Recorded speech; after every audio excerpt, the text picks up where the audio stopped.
Christianity, hell, one word. And depending on where you were born, it means completely different things. In Christianity, hell is the final destination of those who reject God. It is not a medieval invention. Jesus speaks about it more than any other author in the New Testament. He describes a place of darkness, of fire, of permanent separation, and those images shaped Western civilization in ways few concepts ever have. From the architecture of cathedrals to the work of Dante, from medieval law to the paintings of Michelangelo, the fear of hell structured laws, morality, and behavior for centuries. It is not an exaggeration to say the world we know was partially built upon this belief, but many Christians are surprised to discover that the New Testament uses three distinct words translated as hell, Sheol, Hades, and Gehenna. Each carries a different weight. Gehenna, for example, was a real valley outside Jerusalem where waste was burned. Jesus used that concrete image so his audience would understand what was at stake. The Christian hell is not medieval fantasy. It is a doctrine deeply rooted in the very teachings of Jesus, and that alone already divides Christians among themselves. Islam, Jahannam. That is the name of hell in Islam, and the Quran describes it with a precision few religious texts can match. Jahannam appears more than 70 times in the Quran. It is described as a place with 7 levels, each reserved for different categories of sinners: fire,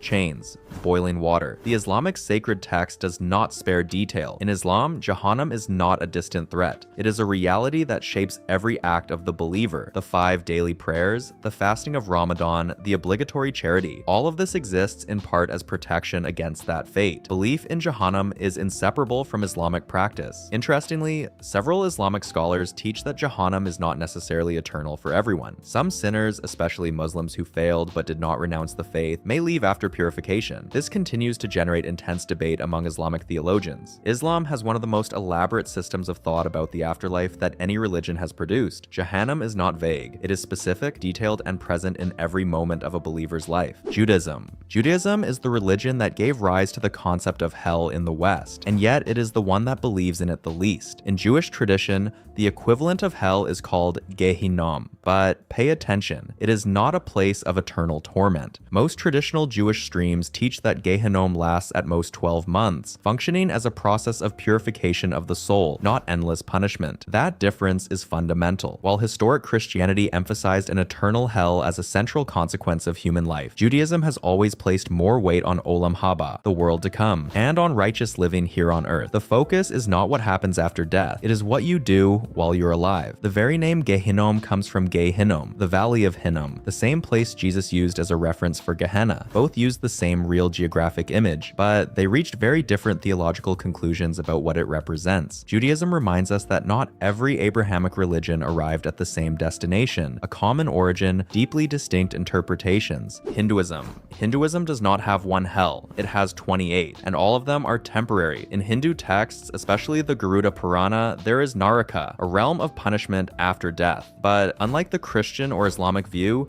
Naraka is not a final destination. It is a stage within a larger cycle. Samsara, the wheel of reincarnations. You serve your time, purify your karma, and return. This structure completely changes the moral weight of life. In Hinduism, no mistake is absolutely irredeemable. Karma is a system of cosmic balance. Wrong actions generate painful consequences, but the ultimate goal of every soul is liberation, moksha, not condemnation. Some descriptions of Naraka in Hindu texts are extraordinarily graphic. There are specific realms for different kinds of sins: liars, traitors, those who mistreated animals. The theological creativity in describing punishments rivals any medieval Christian work. In Hinduism, hell is not the end of the story. It is only a difficult chapter within a much longer narrative, and that changes everything about how life is understood. Buddhism has detailed realms of torment, and at the same time, it teaches that the self who suffers there does not ultimately exist. In Buddhist cosmology, there are the narakas, realms of intense suffering within the wheel of samsara. There are cold realms, hot realms,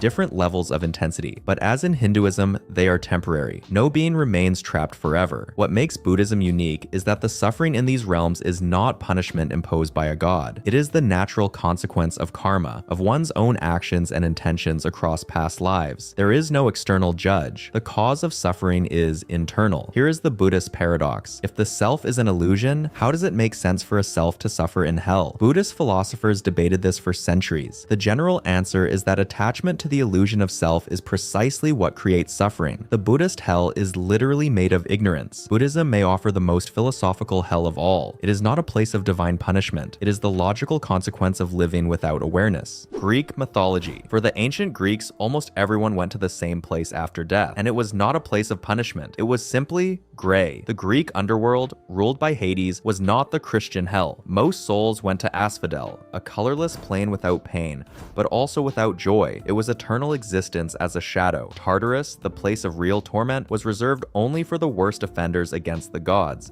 Tantalus, Sisyphus, Ixion. This system revealed something profound about the Greek view of the afterlife. For most people, it was neither reward nor punishment. It was fated continuation. That made life here even more precious. Glory, fame, great deeds, these mattered because post-mortem existence would be dim. The Elysian fields, the Greek paradise, were reserved for heroes and favorites of the gods. Yet, even Achilles, when Odysseus visits him in Hades in Homer, says he would rather be the poorest servant among the living than king among the dead. Not even the best afterlife seemed worth it. The Greek hell tells us more about the Greek love of life than about fear of death. They did not need a terrifying hell to motivate moral behavior. They had honor. Zoroastrianism, a religion with fewer than 100,000 practitioners in the world today, may have given rise to the concept of eternal hell known in the West. It is called Zoroastrianism. Zoroastrianism emerged in what is now Iran around 1500 BC, founded by the prophet Zoroaster. It is one of the first religions to clearly develop the idea of dualism: good versus evil, light versus darkness, Ahura Mazda versus Angra Mainyu. It is also one of the first to describe an individual judgment after death. Historians and theologians often point to Zoroastrianism as a direct influence on late Judaism and by extension on Christianity and Islam. The concept of judgment after death, a place of punishment for the wicked and reward for the righteous, may have entered Jewish thought during the Babylonian exile, a period of direct contact with Persian culture. In Zoroastrianism, there is also the idea of final purification. At the end of time, all will pass through a river of molten metal. For the righteous, it will feel like warm milk. For the wicked, it will be torment, but afterward, all will be purified. The idea of an eternal hell is not unanimous even within this religion. Zoroastrianism reminds us that religious ideas travel. The hell many consider exclusively Christian or Islamic may have roots far older and far more Persian than most imagine. Indigenous and animist traditions. Most indigenous cultures around the world do not have a concept of hell, and that says something important about what hell really is. In many animist traditions, from sub-Saharan Africa to the indigenous Americas, the afterlife is not divided into punishment and reward in the way the major Abrahamic religions teach. Ancestors remain present. The spiritual world exists parallel to the physical world. Death is not a sentence, it is a transition. This view has profound practical implications. Without a hell that threatens, moral motivation does not come from fear of the afterlife. It comes from the community, from ancestors who observe, from the balance between the world of the living and the world of the dead. Ethics is not individual, it is collective and relational. When Christian missionaries arrived in different parts of the world, one of the first conflicts was precisely this, attempting to introduce the concept of hell into cultures that did not have that structure. In various historical records, indigenous peoples simply could not understand why a loving God would punish eternally. Indigenous traditions raise an uncomfortable question. What if hell is not a universal truth, but a construction specific to certain cultures? That question unsettles, and it should. You have just encountered 8 different visions of hell, from the Christian lake of fire to indigenous traditions that simply reject the entire premise. The question of hell has never been only theological. It is one of the most human questions that exists. Is there justice? Is there real consequence for those who do wrong? Each religion answered in a different way. Each answer reveals something different about the people who shaped it. If you enjoyed this video, leave a like. And in the comments, of all these views you explored today, which one makes the most sense to you? Thank you for watching. See you in the next one.